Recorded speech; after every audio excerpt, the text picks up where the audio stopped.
Amazon. The name itself is synonymous with global domination. It's a retail and logistics machine that has conquered continents, rewritten the rules of commerce, and woven itself into the fabric of modern life. Their formula for success seems unbeatable.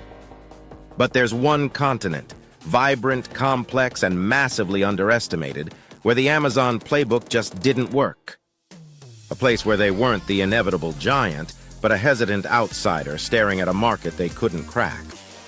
This isn't just a story about Amazon's struggles. It's the story of a woman who was a core part of the team that succeeded where they failed.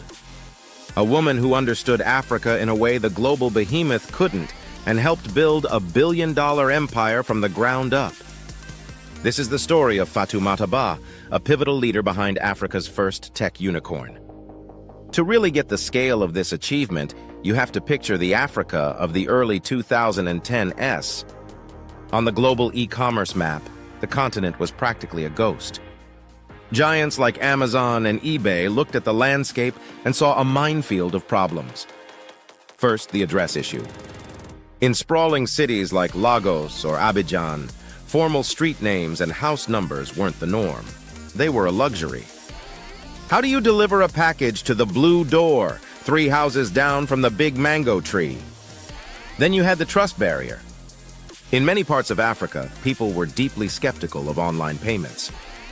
The thought of typing your bank details into a website was, for many, a total non-starter.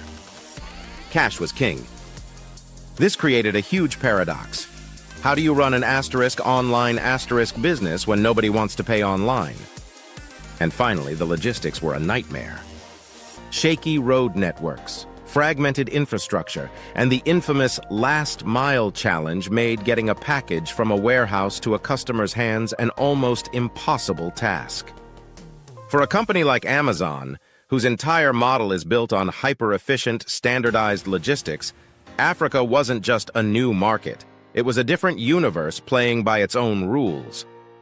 The global experts all agreed, a mass-market e-commerce model just couldn't work in Africa. They said the purchasing power was too low, the infrastructure too weak, and the trust gap too wide. The continent, it seemed, just wasn't ready. But while outsiders saw barriers, Fatoumata Bah saw a blueprint for innovation. Born in Senegal, Bah was a tech prodigy. She hacked her father's computer at 9, got her first email address at 11, and built her first website by 16. This wasn't just a hobby, it was how she saw the future. After getting her master's in France and building a solid career at top European firms like France Telecom and Atos, Bah felt the pull to return to Africa. She was driven by a powerful conviction. Technology could be the great equalizer, a tool to leapfrog old developmental hurdles and solve the continent's most stubborn problems. In 2012, that conviction found its moment. Backed by German incubator Rocket Internet, a team of founders, including Jeremy Hodara, Sacha Poignonek, Tunde Kehinde, and Raphael Kofi Afedor, launched an audacious venture in Nigeria, Jumia. The mission? To build the Amazon of Africa. Fatoumata Bah was chosen to be at the heart of this mission. In 2013, she returned to Africa to found and lead Jumia in Côte d'Ivoire as its CEO. This wasn't some cushy executive post, this was ground zero startup life. In a market everyone had written off, she was tasked with building an e-commerce giant from scratch. Bah and the Jumia team knew that just copying Amazon's model was a one-way ticket to failure. They had to invent a new one from the ground up, one that was built for Africa. Their first game-changing innovation tackled the trust problem head-on. If people were scared to pay online, Jumia would let them pay in person. They introduced cash on delivery. This simple, brilliant idea was the key that unlocked the entire market. It shifted the risk from the consumer to the company, letting customers see and touch their product before paying a single cent.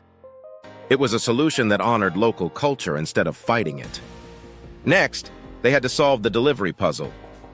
Instead of relying on postal services that barely existed, Jumia built its own logistics network. They created a fleet of branded delivery agents on motorcycles, zipping through the chaotic streets of Africa's megacities. These agents weren't just drivers, They were the human face of Jumia, building trust one delivery at a time. Under Ba's leadership in Côte d'Ivoire, Jumia grew at a lightning pace. She scaled the team from just 10 employees to over 300 in 2 years. She then took the helm as managing director of Jumia Nigeria, the company's largest and most complex market.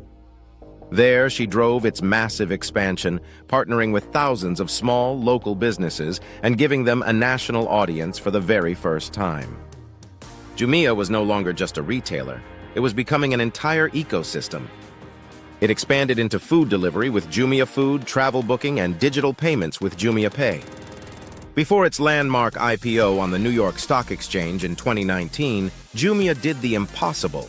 It became Africa's first-ever unicorn, a startup valued at over $1 billion. At its peak, the company was operating in 14 countries across the continent. Ba and her colleagues hadn't just built a company. They had put African tech on the global map. The story of how Jumia was built is a masterclass in radical innovation. If you're enjoying these deep dives into how visionaries solve real-world problems, hit that subscribe button.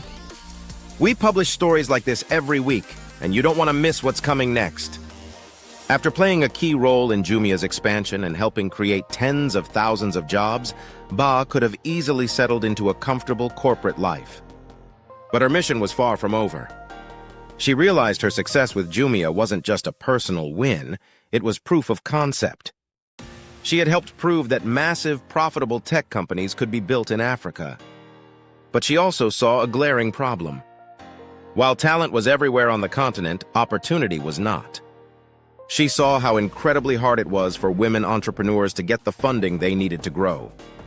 Women in Africa are among the most entrepreneurial in the world, yet they face an estimated $42 billion funding gap. So in 2018, Fatoumata Ba made another bold move. She founded Yango Capital. The name Yango means tomorrow or future in the Fula language, and its mission is to build and invest in Pan-African tech for good champions. Yango isn't just another venture capital firm. It's an engine for change with a powerful focus on gender equality. Ba committed that 50% of Yango's investments would go to companies founded by, co-founded by, or directly benefiting women, making it one of Africa's leading gender-equal tech funds. The impact has been transformative. In 2023, while global VC funding was in a downturn, Yango announced it had closed an oversubscribed fund to back early-stage startups. Today, over half of its portfolio companies are led or co-founded by women, tackling critical sectors like healthcare, finance, and logistics. Through Yango, Ba has become a mentor and investor for a new generation of African entrepreneurs, providing the capital that was so rare when she started her own journey. She's proving once again that investing in Africa, and specifically in African women, isn't charity. It's just smart business. Fatoumata Ba's story is a powerful takedown of the old, tired narratives about Africa.